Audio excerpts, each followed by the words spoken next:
ঢাকার বুকে যে সমস্ত অপমানজনক কাজ করেছেন আপনারা, কি কাজগুলো করলেন? সুন্দর। সৌদি আরবের প্রিন্স মোহাম্মদ বিন সালমানের ছবি লাগাই দিলেন, তার পুষ্পোত্তলিকা বানালেন, পোড়ালেন, জুতা মারলেন। এটা মিডিয়ায় যায় না, যায়নি। এটা সৌদি আরব সম্পর্কে আপনারা তো বিদ্বেষ কেন? কই এরদোগানের তো দেখলাম না ছবি। মুনাফেক। এই ফিলিস্তিনের জন্য 1 নম্বর মুনাফেক হলো এরদোগান। 1 নম্বর মুনাফেক এরদোগান। ও ফিলিস্তিনের জন্য কিছুই করেনি। কি করবে? ও কার সদস্য জানেন না? এটা প্রসঙ্গক্রমে কথাটা চলে আসলো। ও ইসরায়েলে তেল দেয়, ও কেন ইসরায়েলের বিরুদ্ধে কথা বলবে? 2 নম্বর মুনাফেক হলো ইরান। এরা মক্কা মদিনা শত্রু। আপনার দেশের কয় হাজার লোক থাকে ইরানে? তুরস্কে কয় হাজার লোক থাকে? 30 লক্ষ বাঙালি থাকে সৌদি আরবে। পৃথিবীর সবচেয়ে বেশি রেমিটেন্স আছে বাংলাদেশে সৌদি আরব থেকে। আপনি একটা নিমক হারাম, আপনি সৌদি আরবের বিরুদ্ধে এত গালি দিলেন। তুরস্ক থেকে ইসরায়েলে ফ্লাইট যাতায়াত করে, কিন্তু সৌদি থেকে কি ইসরায়েলে ফ্লাইট যাতায়াত করে? মুনাফাই করবেন না, খবরদার। আরে জীবন কতদিনে, জীবন কতদিনে? হকটা যদি বলে না যেতে পারে, আল্লাহর কাছে দাঁড়াতে পারবো না। মুনাফাই করার জায়গা পান না। যা করেছেন, কি করবেন আপনি সৌদি আরবের বিরুদ্ধে? যদি খুব সুন্দর করে বলে দেয়, যাও বাঙালিদের এখানে থাকা লাগবে না, কি করবেন আপনি? সৌদি আরবে কি করবেন আপনি? কিছু করতে পারবেন? আমেরিকার সাহস আছে সৌদি আরব ইউজ করার? রাশিয়ার সাহস আছে? চীনের সাহস আছে? আপনি কার পিছনে লাগলেন? তাওহীদের দেশটাকে আপনি অপমান করেছেন। আমার তো মনে হয় না যে আপনারা ফিলিস্তিনের জন্য ঢাকায় গেছিলেন। আমার মনে হয় সৌদি আরবকে গালি দেওয়ার জন্য, সৌদির বিরুদ্ধে অবস্থান করার জন্য গেছিলেন। সৌদি আরবকে এত গালি দিলেন কেন? জবাব দেন। সৌদি আরবকে গালি দিলেন কেন? তুরস্ক এ যাবৎ ফিলিস্তিনের জন্য, গাজার জন্য কি করেছে? ইরান এ যাবৎ ফিলিস্তিনের জন্য, গাজার জন্য কি করেছে? চাপাবাজি ছাড়া কিছু করেনি। চাপাবাজি বুঝেন? কিছুই করেনি। ফিলিস্তিনের জন্য ইরানও কিছু করেনি, হুতিরাও কিছু করেনি, বাশারও কিছু করেনি, হিজবুল্লাহও কিছু করেনি। কি করেছে? একটা কাজ করেছে ওরা, এদেরকে উস্কা দিয়ে ফিলিস্তিনের প্রায় 60,000 মানুষকে হত্যা করেছে। আপনারা আমার এই কথা বুঝবেন, তবে আরো 10 বছর সময় লাগবে। কয় বছর? তালেবান কি করলো? কিছু না করতে পারো, ফিলিস্তিনে কিছু খাবার তো পাঠাতে পারতো। পাঠায়নি কেন? কি জন্য পাঠায়নি? এটাও জানেন না আপনারা, এটাও জানেন না, জানবেন না, আপনারা কোনোদিন জানবেন না। লা হাওলা ওয়ালা কুওয়াতা ইল্লা বিল্লাহ, আস্তাগফিরুল্লাহ। এই জন্য বলি, বাংলাদেশের অধিকাংশ যারা মুসলিম বলে দাবি করে, অধিকাংশ শিয়া। যারা সৌদি আরবকে গালি দেয়, এরা শিয়া। স্পষ্ট প্রমাণ কত নেবেন আপনি? আপনার মধ্যে আর ইরানের শিয়াদের মধ্যে কোনো পার্থক্য নেই। কারণ পত্রিকায় আপনি দেখেননি, সিরিয়া বিজয়ের পরে বিশ্ব ব্যাংক থেকে যত ঋণ নিয়েছে, সমস্ত ঋণ পরিশোধের দায়িত্ব নিয়েছে সৌদি আরব। আপনি কয় টাকা দিয়েছেন? এই বাংলাদেশ থেকে তোমার বাপ কয় টাকা পাঠাইছে? ফিলিস্তিনের জন্য তুমি কয় টাকা পাঠাইছো বাংলাদেশ থেকে? 2018 সালে সৌদি আরব $500 মিলিয়ন দিয়েছে। তুমি কয় টাকা দিয়েছো? প্রতি বছর পাস করা আছে, আকসা ফান্ড তৈরি করা আছে, জেরুজালেম ফান্ড তৈরি করা আছে। এই ফান্ডে প্রতি বছর 100 মিলিয়ন করে সৌদি আরব টাকা দেয়, ডলার করে দেয়, রেগুলার। তুমি কয় টাকা দিয়েছো? তোমার বাপের যদি নাম ভালো থাকে, কালকে প্রকাশ করে দিও বাংলাদেশ থেকে এত হাজার কোটি টাকা দেওয়া হয়েছে, বা এত মিলিয়ন ডলার বা এত বিলিয়ন ডলার দেওয়া হয়েছে, তোমার মাজায় বল থাকলে তুমি বলবে। শুনেন, যারা সৌদি আরবে হামলা করতে চায়, যারা হারামাইনকে অপমান করতে চায়, মক্কা এবং মদিনা ইমানের সাথে জড়িত প্রসঙ্গ। মক্কা হলো কাবা, কেবলা আমার। তার সম্পর্কে কেউ কিছু বললে আমার ইমানে লাগে রে ভাই, আমার ইমানে লাগে। এটা সহ্য করা যায় না, এটা বরদাস্ত করা যায় না। বছরে তুমি কয় টাকা উঠাও ফিলিস্তিনের জন্য? কালকে হিসাব দিবা। বাংলাদেশের অনেকগুলো দল আছে না, ইসলামী দল, কে কয় টাকা পাঠাইছে ফিলিস্তিনের জন্য? মুনাফেকের দল এরা, এরা মুনাফেকের দল। সৌদি আরবকে গালি দেয় কিভাবে, লা হাওলা ওয়ালা কুওয়াতা ইল্লা বিল্লাহ। অথচ এই ফিলিস্তিনি মুসলিমদের জন্য অস্ত্র কারা দেয়? সৌদি যা করে তা বলে না, এটা হলো অভ্যাস।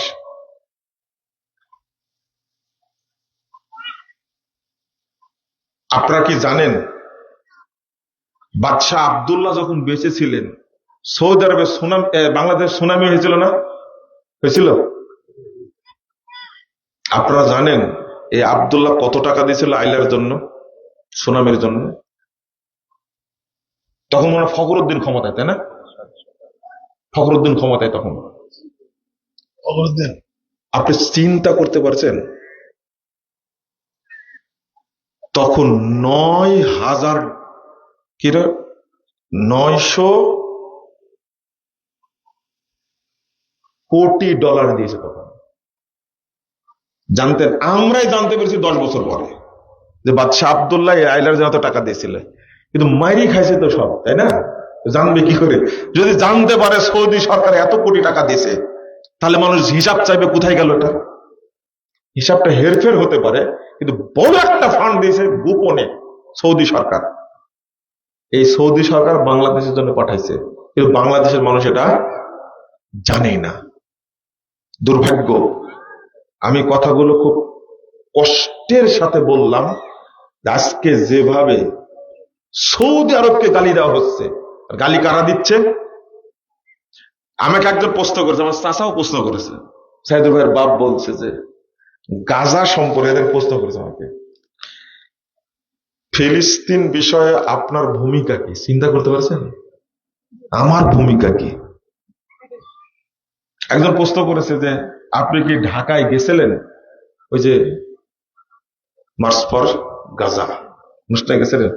আমি বললাম যে আমার যাওয়ার সময় হয়নি, কারণ আহলে হাদিস মসজিদ ভেঙ্গে দিচ্ছে, তো পাহারা দিচ্ছিলাম। আমার দেশের মসজিদে আমি ঠিক রাখতে পারছি না, তালিকা করছিলাম যে কতটা মসজিদ এরা ভেঙ্গে দিয়েছে। বুঝেননি কথা? নিজের বাড়ির মসজিদই টিকে রাখতে পারছে না, আর গাজার সেই আমি বাইতুল আকসাতে গিয়ে আমি ওই মসজিদ পাহারা দেব যে মসজিদ সম্পর্কে আল্লাহ রাসূল ভবিষ্যৎবাণী করে গেছেন, এই মসজিদে মুসলমানদের সালাত পড়তে বাধা দেওয়া হবে। হৃদয়ে বাইতুল আকসাকে তোমরা রেখো, তাহলেই সারা পৃথিবীর মধ্যে যা কিছু আছে সবকিছু সাদকা করলে যে নেকি হবে, সেই পরিমাণ নেকি তোমার আমলনামায় দেওয়া হবে। তাহলে বাইতুল আকসাতে না গিয়েও আমি নেকি পাবো, তা আমার মসজিদে ভেঙে দিচ্ছে। গতকালকে ব্রাহ্মণবাড়িয়ার আহলে হাদিস মসজিদটা যেভাবে ভেঙ্গেছে আপনারা দেখেননি? লা হাওলা ওয়ালা কুওয়াতা ইল্লা বিল্লাহ। কারা ভাঙলো এটা, তাই না? এই বাংলাদেশের ইসলামী দলগুলো ভাঙছে। হানাফি বাংলাদেশে আছে? দেখেন তো কি বলছে। বাংলাদেশে কোনো হানাফি নাই। হানাফি থাকলে কেউ মসজিদ ভাঙতো না। হানাফি নাই, হেফাজত আছে। কি আছে? জামাত ইসলাম আছে, আছে না? চরমনায় আছে না? বিদাতিরা আছে না? সব মিলে হেফাজত, ইসলাম হেফাজত করবে যাদের কাছে মন্দির হেফাজতে থাকে, কিন্তু মসজিদ হেফাজতে থাকে না। মন্দির করলে ওরা দেখা যেত। হ্যাঁ, মন্দির পাহারা দিছে, এটাও মুরব্বী দেখছেন? মাশাআল্লাহ, মন্দির পাহারা দিছে। আপনি একটু খেয়াল করেন, কত দুঃখের বিষয়, কত কষ্টের বিষয়। একজনও কথা বলেনি। কে কথা বলেছে? আমার কাছে একটা মেসেজ দিয়েছে, ওই যে পিচ্ছি এক বক্তা আছে না, রফিকুল ইসলাম, সে নাকি একটা স্ট্যাটাস দিয়েছেন এই মর্মে যে মাসালাগত ইখতিলাফ থাকতে হবে পারে, কিন্তু মসজিদ ভাঙার অনুমতি কে দিল? এ ধরনের একটা কথা নাকি বলেছে। জাযাকাল্লাহ খায়র, জাযাহুল্লাহু খায়র, বলেছেন ভালো, কিন্তু ভাইরাস বক্তা আছেন আপনাদের, এই ভাইরাস গুলো কোথায় গেছে? এদের সবার মৌন সম্মতি আছে যে আহলে হাদিস মসজিদ সব ভেঙে দাও, বাংলাদেশে যেন না থাকে। কত বড় বড় ভাইরাস বক্তা আছে, কেউ কোনো কথা বলেনি। দুর্ভাগ্য। মন্দির পাহারা দেয় আর আহলে হাদিস মসজিদ ভাঙে। এরা কি মুসলমান? এদেরকে যে মুসলমান মনে করে সে কি মুসলমান? যারা মসজিদ ভাঙে তাদেরকে যে মুসলমান মনে করে সে কি মুসলমান? প্রশ্ন আসে না, প্রশ্ন আসে না। হ্যাঁ, উত্তর দিয়েছেন আপনি। এরাই হলো বাংলাদেশে ইসরায়েল। এরা ইসরায়েল। কি আশ্চর্য! এরা হলো আব্রাহার বংশধর। কার বংশধর? আব্রাহার বংশধর। এদের সবাইকে আল্লাহ ধ্বংস করুক, বলেন আমিন। এদের জন্য কোনো পজিটিভ দোয়া নাই, এদের জন্য বদদোয়া। আমি গতকাল বক্তব্যে বলেছি, কুনুতে নাজেলা শুরু করলাম, এই নাজেলা পড়তেই থাকবো। আমার অস্ত্র বল নাই, অর্থ বল নাই, জনবল নাই, মুখের দোয়া তো আছে। আল্লাহ একদিন কবুল করবেন ইনশাআল্লাহ। কেউ টিকবে না। আব্রাহার মতো আল্লাহ এদেরকে ধ্বংস করবেন ইনশাআল্লাহ। হয় তওবা করবে, না হলে ধ্বংস হবে। দুইটা পথ, হয় তওবা না হলে কি ধ্বংস। হতেই হবে ধ্বংস। তোমরা আল্লাহর ঘর ভেঙেছ। হিন্দু গির্জা তৈরি করে, মণ্ডপ তৈরি করে পূজা করে, খ্রিস্টান গির্জা তৈরি করে পূজা করে, কাদিয়ানীরা মসজিদ তৈরি করে পূজা করে, শিয়ারা মসজিদ তৈরি বসবাস করে। আর বাংলাদেশে আহলে হাদিসরা মসজিদ তৈরি করে ইবাদত করতে পারবে না? পারবে ইনশাআল্লাহ। আগামী দিনে একটা দোয়া আল্লাহর কাছে করি, আল্লাহ তুমি এই বাংলাদেশে মসজিদ যারা ভাঙ্গে তাদের অস্তিত্ব তুমি বাংলাদেশে রেখো না, বলেন আমিন। তাদের অস্তিত্ব দেখতে চাই না। আল্লাহ যেন এদেরকে ধ্বংস করে। বহু জাতিকে আল্লাহ ধ্বংস করেছে, আব্রাহাকে তুমি যেভাবে ধ্বংস করেছো, আল্লাহ তুমি যারা মসজিদ ভেঙে দেয় তুমি ওইভাবে ধ্বংস করে দাও, বলেন আমিন। বলেন, এখানে কোনো ছাড় নাই। বলতে যাচ্ছিলাম যে কথা, সেটা হলো মিশ্রিত ঈমান। মনে আছে বিষয়টা বলছিলাম? মনে আছে? তার মধ্যে শুরু করেছিলাম কি দিয়ে? ঈমানের একটা অংশ আল্লাহ রাব্বুল আলামিন বলছেন, ওমা ইউমিনু আকসারুহুম বিল্লাহ ইল্লা হুম মুশরিকুন। সূরা ইউসুফ 106 নম্বর আয়াত। যারা আল্লাহর প্রতি ঈমান এনেছে তাদের অধিকাংশই কি? মুশরিক। আল্লাহর প্রতি ঈমান আনলে কি হয়?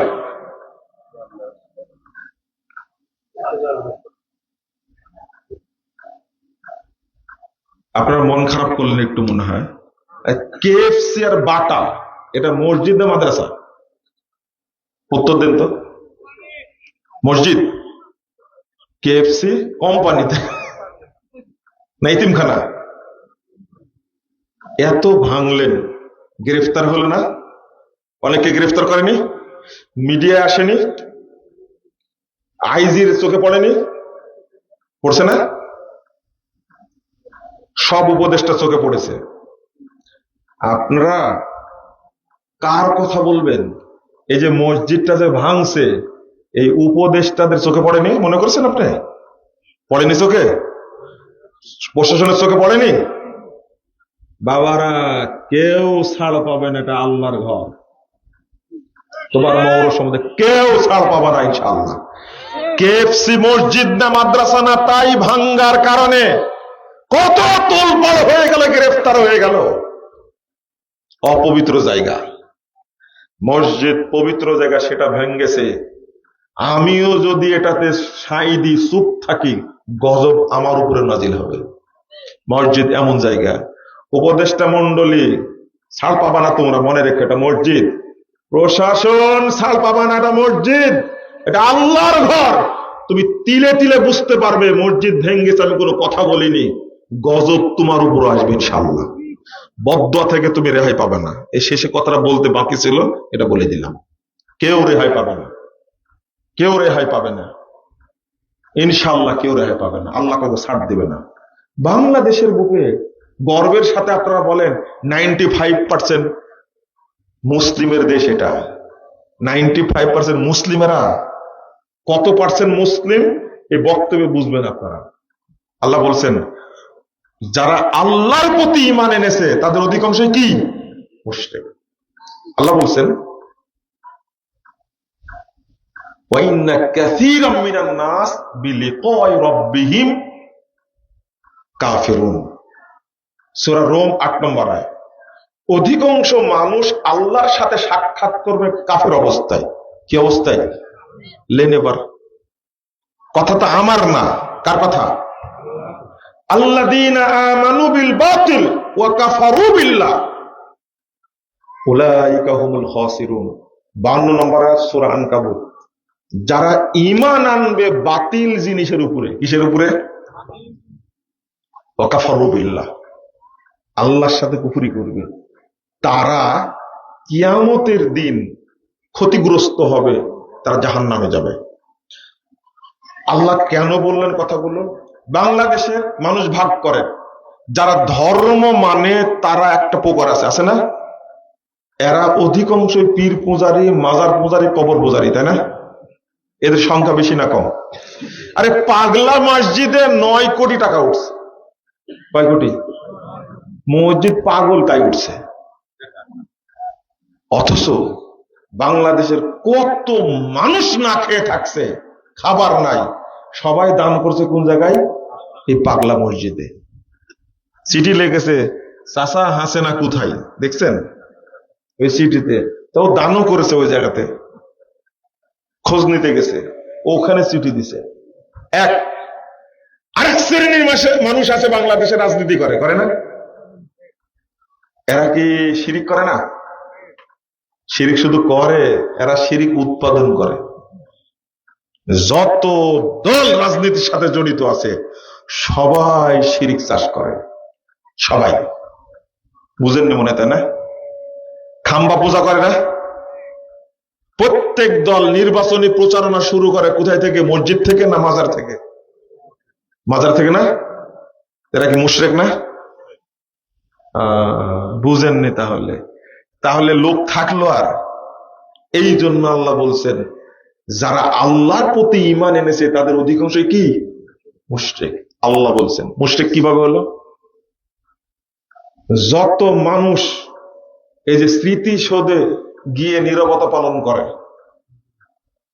তারপরে খাম্বার কাছে গিয়ে নীরবতা পালন করে না? আপনারাও তো করেন।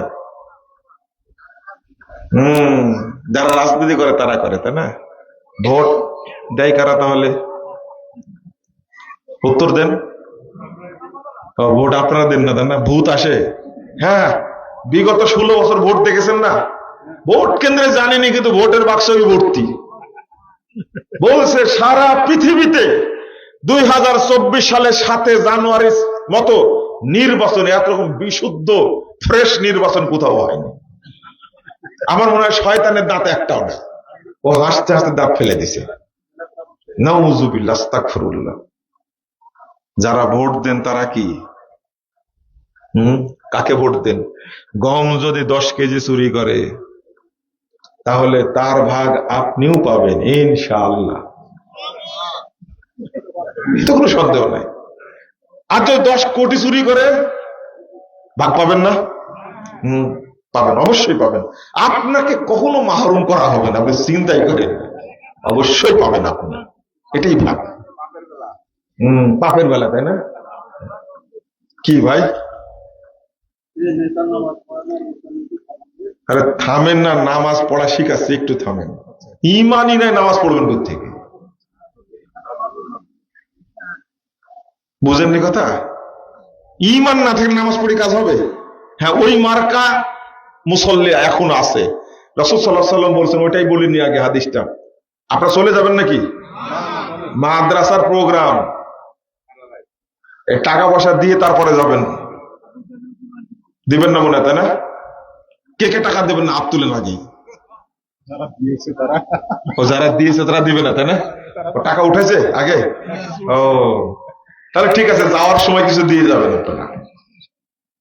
কি বলছিলাম? আল্লাহ রাসূল সাল্লাল্লাহু আলাইহি ওয়াসাল্লাম বলছেন ইয়াতি আলান নাস জামান।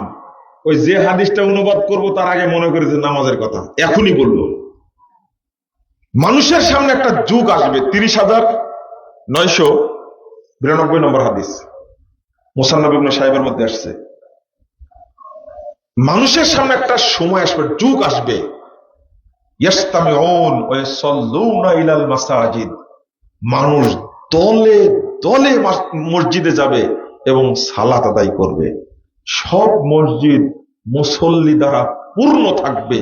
ওয়ালাইসা ফীহি মুমিন, কিন্তু কোন মসজিদে একজন ইমানদার খুঁজে পাওয়া যাবে না। হইল?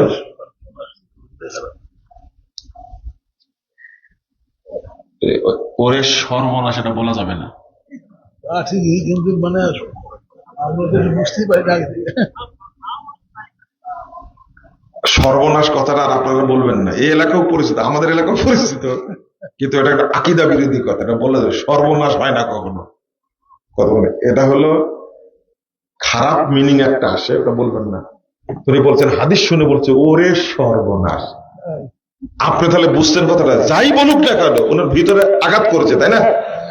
সব মসজিদে মুসল্লি থাকবে, কিন্তু একজনও কি থাকবে না? ইমানদার থাকবে না। তাহলে কোরআনের আয়াত আর হাদিস দুইটাকে মিলল। আল্লাহ রাসূল বলছেন 2229 নম্বর হাদিস তিরমিজির মধ্যে আসছে, লা তাকুমুস সাআহ হাত্তা তালহাকা কাবাইলু মিন উম্মতি বিল মুশরিকিন ওয়া হাত্তা ইয়াবুদুল আওসান। আল্লাহ রাসূল বলছেন কিয়ামত হবে না যতদিন আমার উম্মতের অনেক দল মুশরিক না হবে এবং মূর্তি পূজা না করবে, ততদিন কিয়ামত হবে। কবাইলু মিন উম্মতি, শোনেন হাদিস অনুবাদ, কবাইলু মিন উম্মতি, অনেক গোত্র, অনেক দল, তারা মুশরিকদের সাথে মিলে যাবে এবং তারা মূর্তি পূজা করবে।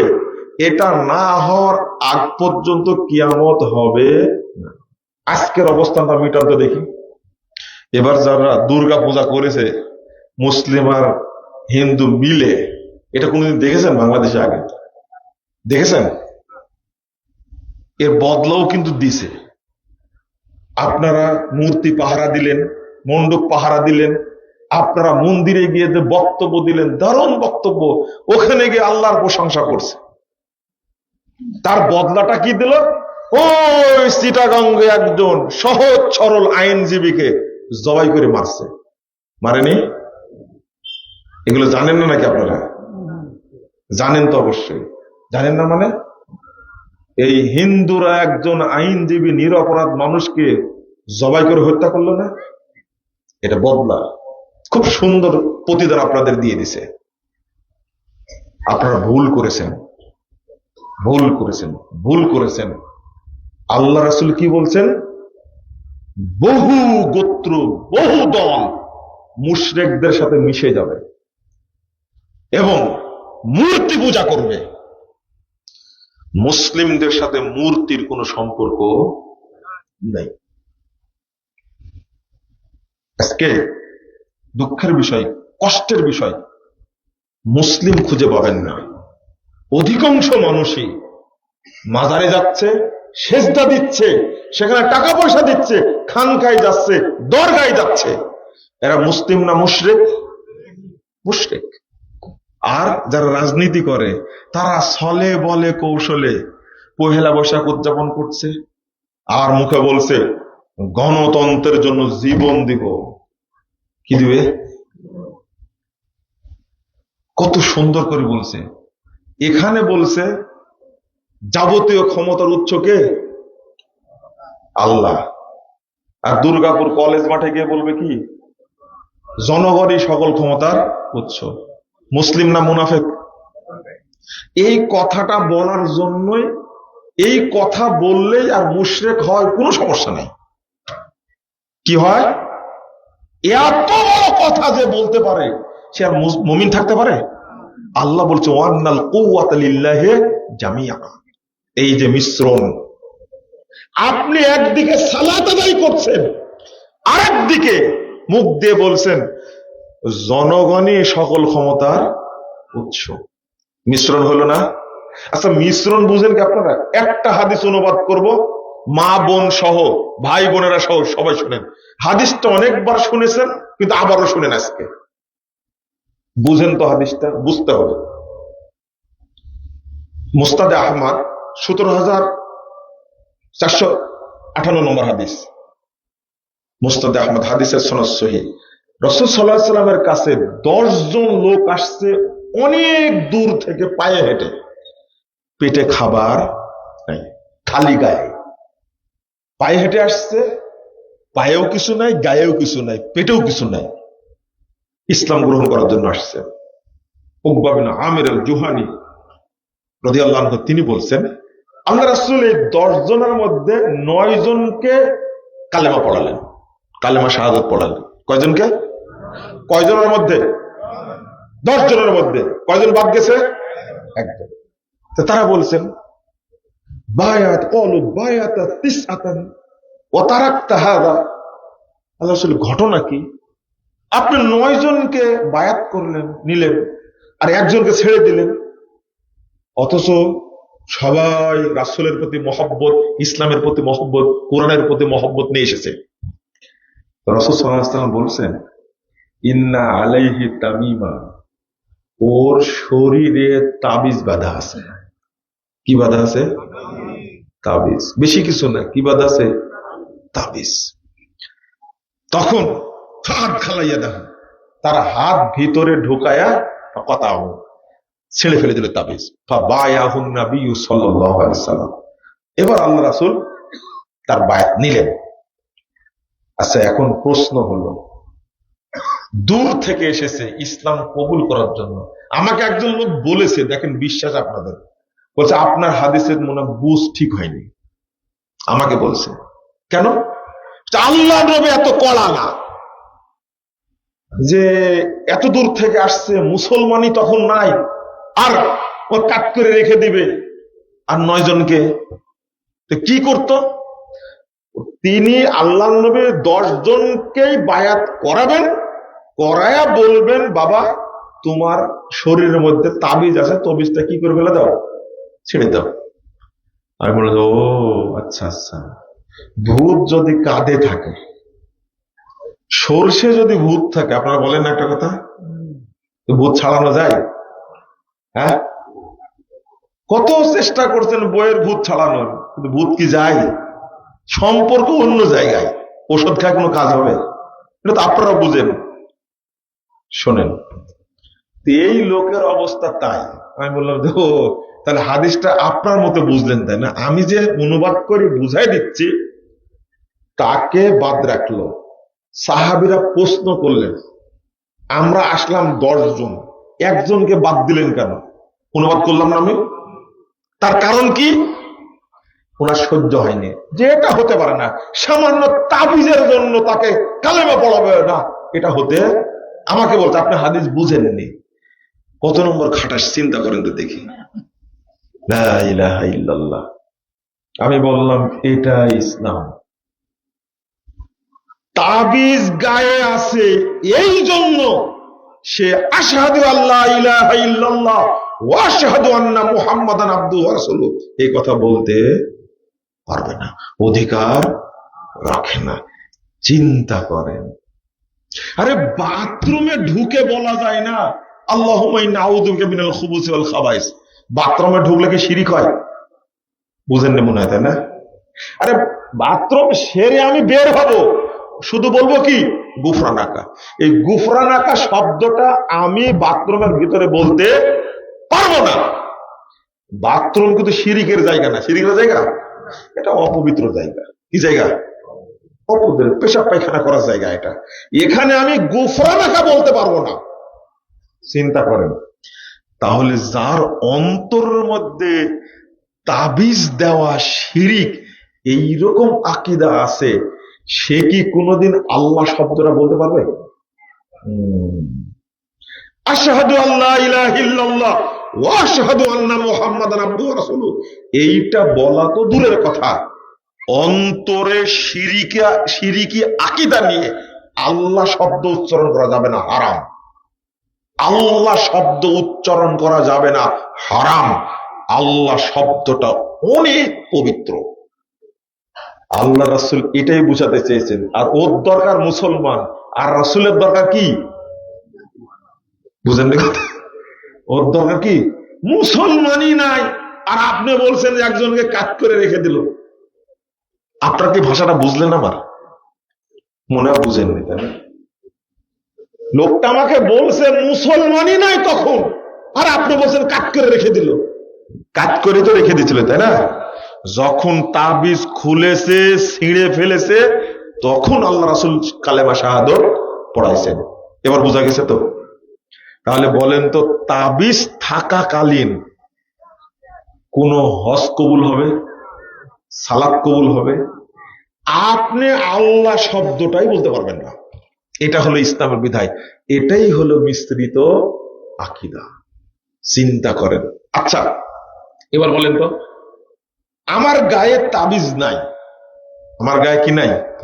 তাবিজ নাই, কিন্তু আমার বিশ্বাস আছে তাবিজ গায়ে থাকলে কখনো জিন ভূত ধরবে না। বলেন তো, আমার ঈমান আছে কিনা? নাই। কি হয়েছে? ঈমান কি হয়েছে? ঈমান নাই, কি হয়েছে? হ্যাঁ, চলে গেছে। এই তো এতক্ষণ কি বক্তব্য বুঝলেন আপনি? আমার ঈমান নাই বলে চলে গেছে। এই শুনে শুনে, এটা খুব গুরুত্বপূর্ণ কথা বলছেন। আমার ঈমান কি হয়েছে? নষ্ট হয়ে গেছে। ঈমান কি হয়েছে? চলে গেছে, তাই বললেন না? আচ্ছা, আমার ঈমান কি ছিল? এইটাই বুঝাতে পারছি না, কত দিন থেকে যে বুঝাচ্ছি আপনাদেরকে, এটা বুঝছেন না। আমার ঈমান কি ছিল? আমার ভিতরে বিশ্বাস আছে তাবিজ দিলে ভূতে ধরে না, তাহলে আমার ভিতরে কোনোদিন ঈমান ছিল? এই তো গেল কোথায়? আপনি বলছেন যে ঈমান নষ্ট হয়ে গেছে। আচ্ছা, যে কোনোদিন ওযু করেনি, তার ওযু ভাঙলো কখন? হ্যাঁ, না না, এটা খুব ভালো করে বুঝেন। যে কোনোদিন ওযু করেনি, তার ওযু ভাঙ্গার কোন সম্ভাবনা আছে? পেশাব করলে, পায়খানা করলে ভাঙবে? কেন ভাঙবে না? ওযুই নাই। তাহলে এই কথাটা বুঝেন না কেন? আমার ভিতরে তো ঈমানই ছিল না, তা ভাঙলো কখন? এইটা বুঝতে হবে। আমার ভিতরে ঈমান ঢুকেই, যার মধ্যে পহেলা বৈশাখ উদযাপনের কুরকুরি আছে, তার মধ্যে কি ঈমান ঢুকেছিল? হ্যাঁ, আপনারা বুঝবেন না, আপনাদের ভাষা না বললে বুঝবেন না। তাহলে এরা কি মুমিন? যারা মনে করে শিখা অনির্বাণ, শিখা চিরন্তন, এখানে শ্রদ্ধা জানাতে হবে, স্মৃতিসৌধে শ্রদ্ধা জানানো উচিত। যারা মনে করে, তাদের ভিতরে কোনোদিন ঈমান গেছিল? না না, ঈমান আপনার মতো ছেঁচড়া, বুঝেন? ছেঁচড়া তো বুঝেন। ঈমান আপনার মতো নির্লজ্জ না, না। ঈমানের অনেক সম্মান, ঈমানের অনেক দাম। ঈমান কোন রকমের পাপের ছোঁয়া পেলে ঈমান থাকে, আর শিরকের পাপটা, কিসের পাপ? শিরকের পাপ। আপনার বাপ মারা গেছে, কি করেছে? মারা গেছে। আপনার বাপ কি? মারা গেছে। তো আপনি গোসল দিতে যা দেখছেন, বাপের ডেনায় কি? তাবিজ, কোমরে তাবিজ। বলেন তো, আপনার বাপ কি? কি? মুশরিক। আপনার বাপের ঈমান নাই, কি নাই? আমলও নাই।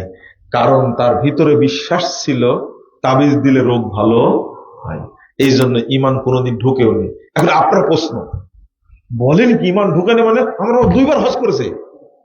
কয়বার? 2বার। কি দাপট, 2বার হজে গেছে, তাই কি দাপটই আলাদা। কিন্তু আপনার কি মনে আছে আব্দুল মুত্তালেব কয়বার হজ করেছে? বুঝেননি? একজন আমাকে বলছে আপনার বক্তব্য আজকে আমার মোটেই পছন্দ হয়নি। কেন? মুরব্বী মানুষ বলছে। কেন? বলছে পছন্দ হবে কি করে? আমি মাজারে গরু দিই প্রতি বছর একটা, তাই মুশরিক হয়ে গেলাম? আমি 5বার হজ করেছি, এই মসজিদের মুতল্লি আমি। মাশাআল্লাহ, দারুণ যুক্তি তো দেখি। ও 5বার হজ করে দাপটি আলাদা, মুতল্লি তাই। আমি বললাম যে আব্দুল মুত্তালেব কোথাকার মুতল্লি ছিল? কাবার মুতল্লি। নিজে নিজেই বলছে কাবার মুতল্লি। কয়বার হজ করেছে এটা জানি না, কয়বার হজ করেছে। আমি বললাম আব্দুল মুত্তালেব প্রতি বছর হজ করত। কাবা ঘরের মুতল্লি, কাবাকে পবিত্র রাখতো, সাফা মারোয়া সাই করত, সারা পৃথিবী থেকে যত হাজি গেছে তাদেরকে আপ্যায়ন করাতো এই আব্দুল মুত্তালেব। বলেন তো আছে কোথায়? তো জাহান্নামে আছে। কাবার মুতল্লি হয়ে জাহান্নামে গেছে, আর আপনি এখানকার মসজিদের মুতল্লি, তাই তো দাপট। বুঝেননি কথা? কাবার মুতল্লি প্রমাণ না জান্নাতে যাবে। হজ দলিল না যে জান্নাতে যাবে, সালাত দলিল না যে জান্নাতে যাবে। জান্নাতে যাওয়ার দলিল হলো ঈমান। কি? ঈমান আছে কিনা এইটা দেখার পরে সালাত, তারপরে হজ, তারপরে উমরা, তারপরে যাকাত বলেন, সিয়াম বলেন, আগে ঈমান, তারপরে কি অন্য ইবাদত। ঈমান থাকলে কবুল হবে, না হলে কি হবে না। ও প্রতি বছর গরু দেয়, ওরুসে কি দেয়? গরু দেয়, তাও নিজেকে মুসলমান দাবি করছে। চিন্তা করছেন আপনি? আর বলছে আমি মসজিদের মুতল্লি। আব্দুল মুত্তালেব, তার সন্তান আবু তালেব, আবু তালেব যতদিন বেঁচে ছিল মুহাম্মদ সাল্লাল্লাহু আলাইহি সাল্লামকে চোখ রাঙানি করতে পারেনি কেউ। এমন ভাবে হেফাজত করেছে আবু তালেব। কাবার মুতল্লি, হজ করত, উমরা করত, কাবা ঘর জিয়ারত করত, এত ঈমানদার মানুষ। আব্দুল মুত্তালেবের ঈমান কেমন ছিল? আব্রাহা যখন কাবা ভাঙতে গেছে, আব্রাহার লোকেরা আব্দুল মুত্তালেবের উটগুলো চুরি করে নিয়ে গেছে। আব্দুল মুত্তালেব গিয়ে বলছে যে আব্রাহা, তোমার লোকের আমার উট চুরি করে গেছে, উটগুলো দিয়ে দাও। কিন্তু উট নিতে আসছো তুমি, আমি আসছি কাবা ভাঙতে, আর তুমি আসছো উট নিতে। তুমি না মক্কার নেতা, কাবার মুতল্লি? তখন আব্দুল মুত্তালেব বলছে উটের মালিক আমি, আর কাবার মালিক আল্লাহ। তিনি দেখবেন, আমার দেখার বিষয় না, তুমি আমার উটগুলো দিয়ে দাও। বুঝেননি কথা? সোজা কথা। এবার বলেন তো, আপনার ঈমান বেশি না আব্দুল মুত্তালেবের ঈমান বেশি? সেই আব্দুল মুত্তালেব যা বলেছে তাই হয়েছে কিনা? একবার ধুলিস্যাৎ করে দিলে না? আমি উটের মালিক, উট দিয়ে দাও। কাবার মালিক কে? আল্লাহ, উনি রক্ষা করবেন। আল্লাহু আকবার।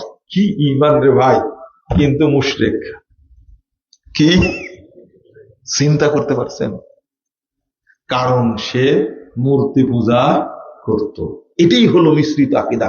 আল্লাহ ঠিকই মানে, কিন্তু আর একটাও মানে যে মূর্তিরা আমাদের ইবাদত গুলো আল্লাহর কাছে কি পৌঁছায় দাও।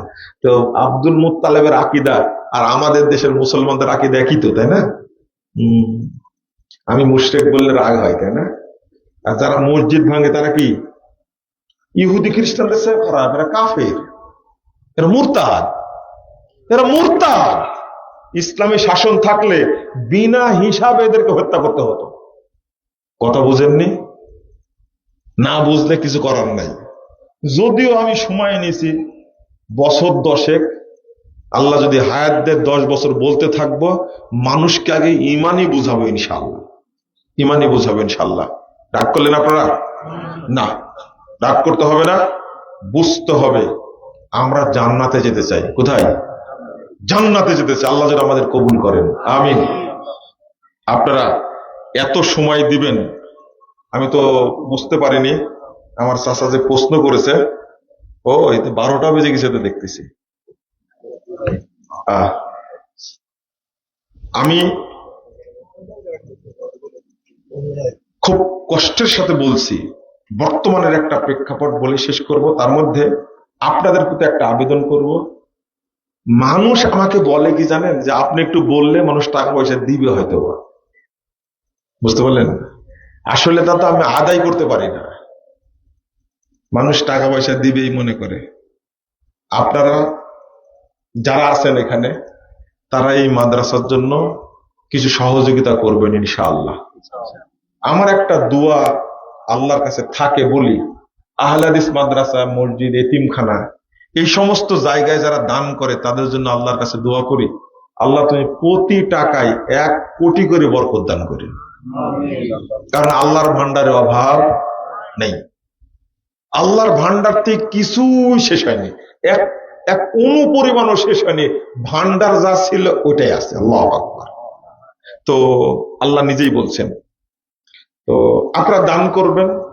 কেউ 10 টাকা দিলে আমার দোয়া, আল্লাহ তুমি তাকে 10 কোটি টাকা দিও। কেউ যদি দান করে 100 টাকা, আমি আল্লাহকে বললি আল্লাহ তুমি তাকে 100 কোটি টাকা দান করো। কারণ আহলে হাদিস মসজিদে দান করা তো দূরের কথা, মানুষ ভেঙে দিতে চায়, তাই না? যারা দান করে এরাই আমার প্রকৃত ভাই। আপনারা দিবেন ইনশাল্লাহ? পাঠাবো লোক? কেউ নাই তো? কই? এই উঠবেন না? এই তো আদায় করবেন, তারা কেউ উঠবেন না। কিন্তু আপনার কাছে আমি চাইছি 10,000 টাকা দিবেন, চাইছি। আপনারা যা দিবেন আল্লাহ তাতেই বরকত দান করবে ইনশাআল্লাহ। বরকত জরুরি, বরকত জরুরি। আপনি 10 টাকা দেন, দেখবেন কেউ আছে এত আল্লাহ বরকত দেবে, 10 লাখ টাকা দেবে ইনশাআল্লাহ। কেউ 5 টাকা দেবে, কেউ 5 লাখ টাকা দেবে ইনশাআল্লাহ। আল্লাহ যেন কবুল করে। সবাই শরীক হন তো দেখি, সবাই শরীক হবেন ইনশাআল্লাহ। আমি যেটা বোঝাতে চাচ্ছিলাম, শেষে একটা জিনিস বোঝাতে চাচ্ছিলাম না, সেই বুঝটা হলো